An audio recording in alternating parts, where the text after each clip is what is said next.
There is a fork, and the way I hold it is wrong. I do not hold it wrong. I have checked. The grip is ordinary, the same grip used by most of the people who have ever picked up a fork. But at the table it is wrong, and it is mentioned, and the mention is the point.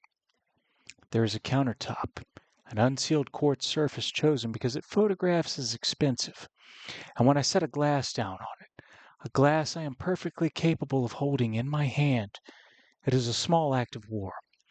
Because the surface is precious in a way the person setting the glass down is not.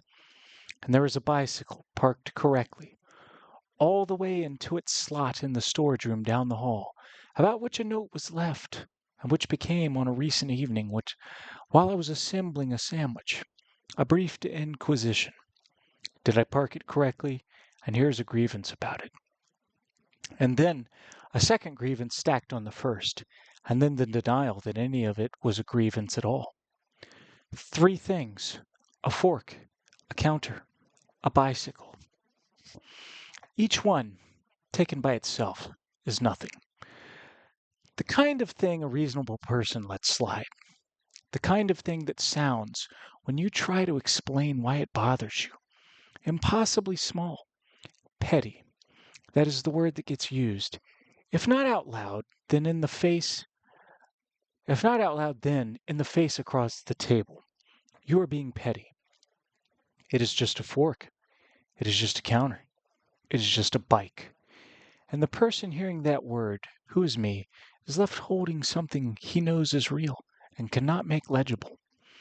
Because every time he points at it, he is pointing at one tree. And one tree is never the thing. The thing is the forest.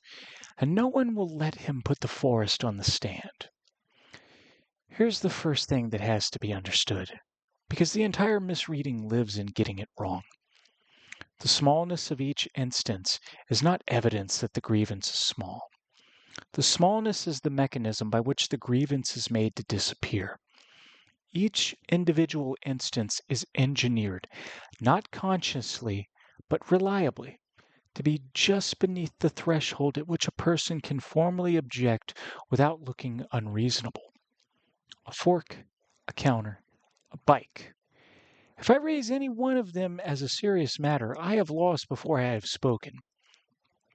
Because the matter stated alone is absurd. A grown man upset about a fork.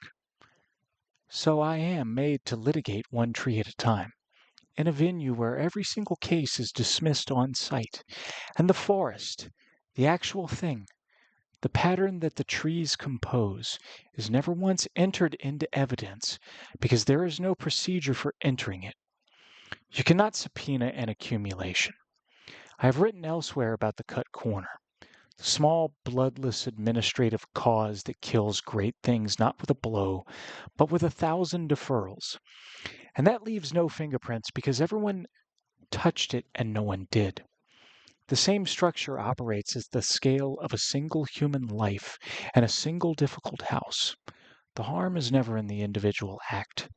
It is in the relentless, grinding accumulation of individual acts, each one too minor to name, summing across days and months and years into a weight that is enormous and that cannot be pointed at. Because pointing requires a target, and the target is the sum.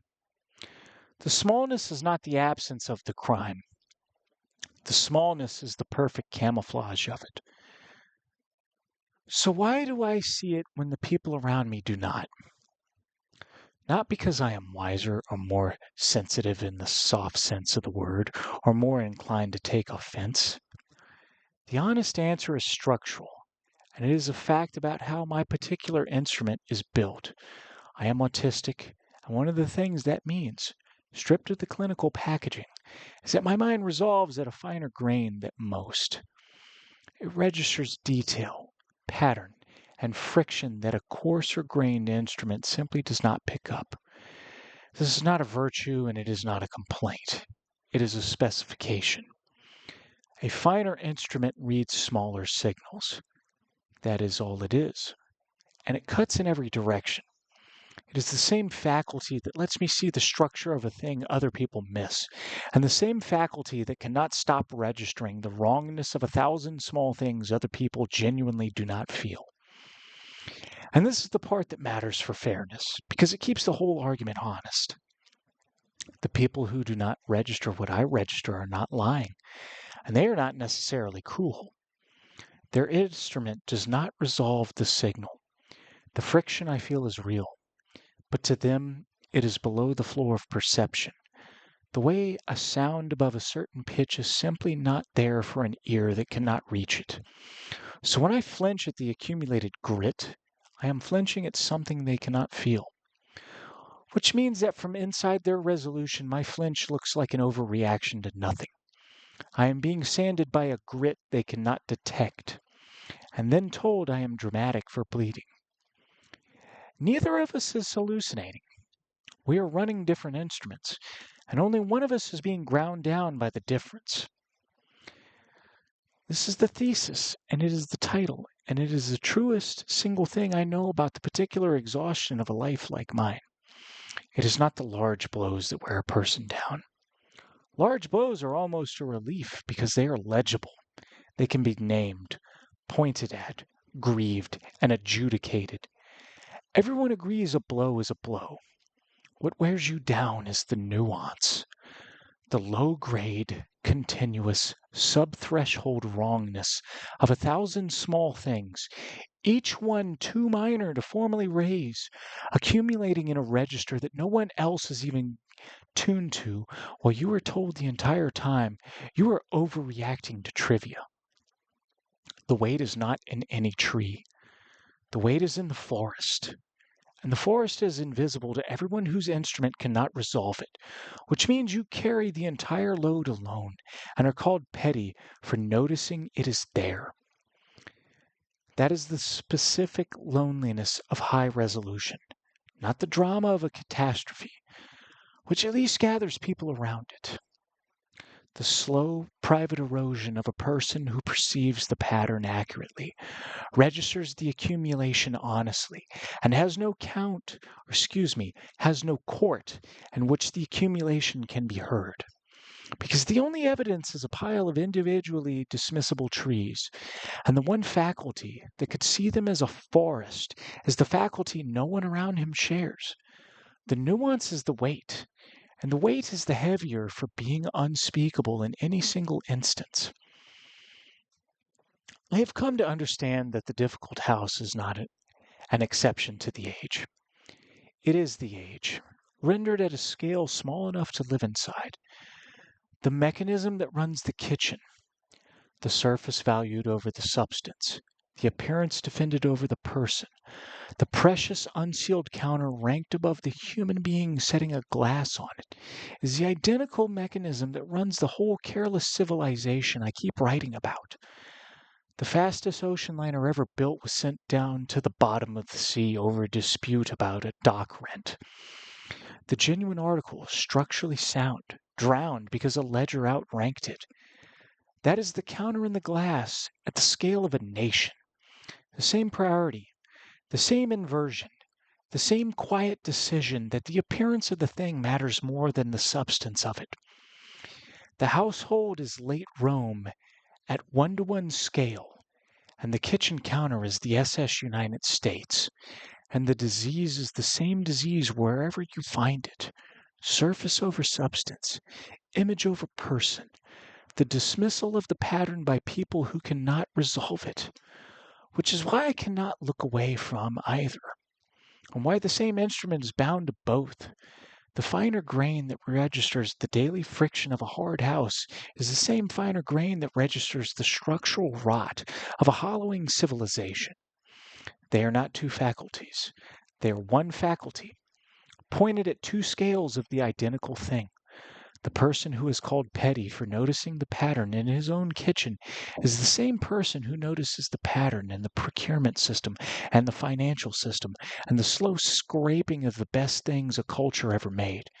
And he is called, at that scale too, a doomer, an alarmist, someone making too much of small things. It is the same dismissal at both ends. The resolution gap does not stop at the kitchen door. It runs all the way up. An argument that names no condition under which it fails is not an argument. It is a man flattering himself.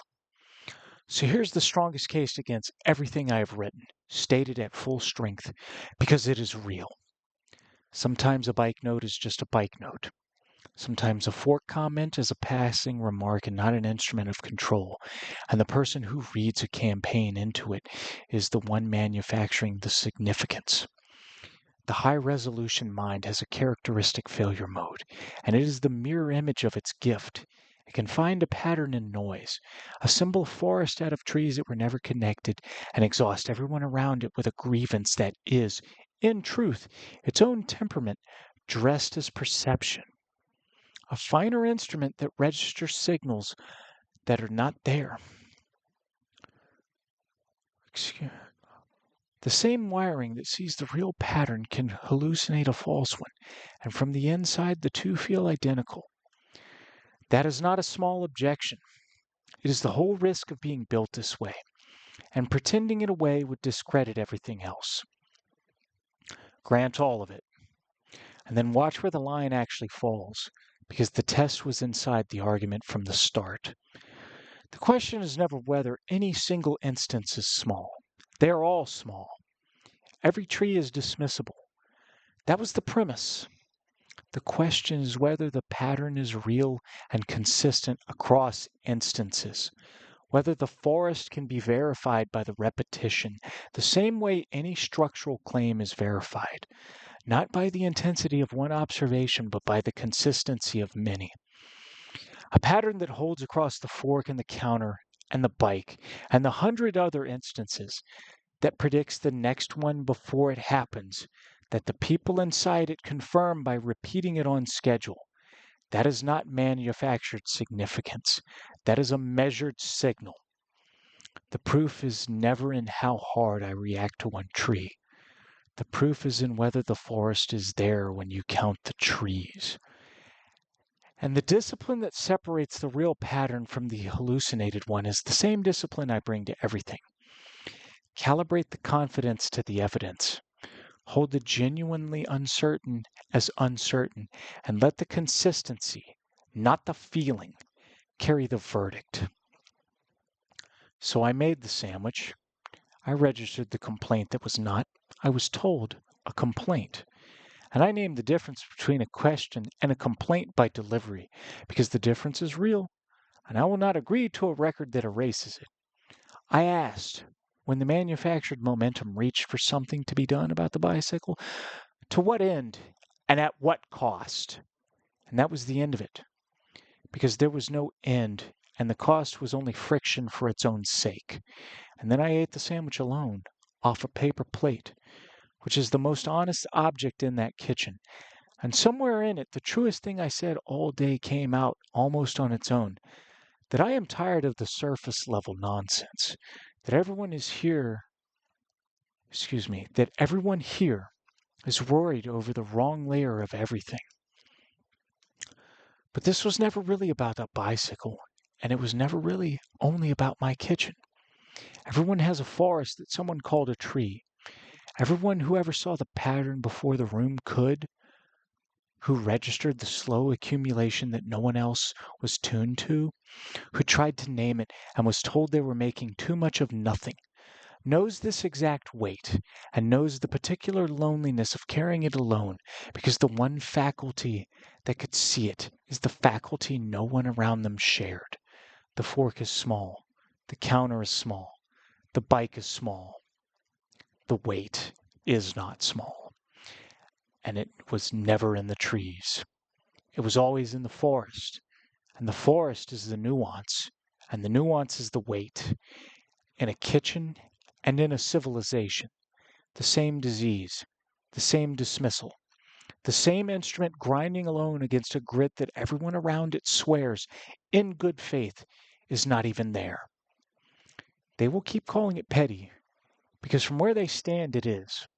The smallness is the camouflage, and the camouflage works. But count the trees. Count them honestly, across the years, and let the consistency carry the verdict. And the forest is there. It was always there. The nuance is the weight, and the weight is real. And the only thing actually missing in an instrument fine enough, is an instrument fine enough, and the people around you to feel what you have been carrying the whole time.